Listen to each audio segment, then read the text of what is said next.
کہ جب سورج گرہن لگا تو نبی کریم صلی اللہ علیہ وسلم نماز کے لیے کھڑے ہوئے اور ایک لمبی سورت پڑھی، پھر رکوع کیا اور بہت لمبا رکوع کیا، پھر سر اٹھایا، اس کے بعد دوسری سورت شروع کر دی، پھر رکوع کیا اور رکوع پورا کر کے اس رکعت کو ختم کیا اور سجدے میں گئے۔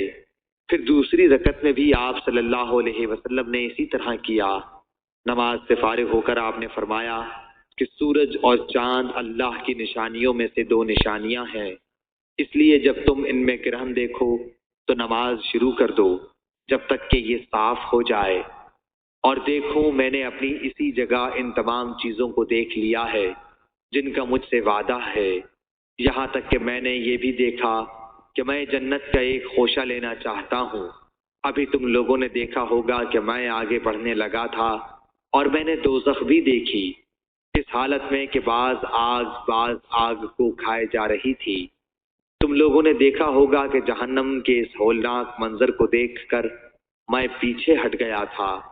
میں نے جہنم کے اندر عمرو بن لحی کو دیکھا، یہ وہ شخص ہے جس نے سانڈ کی رسم عرب میں جاری کی تھی۔ صحیح بخاری حدیث نمبر 1212۔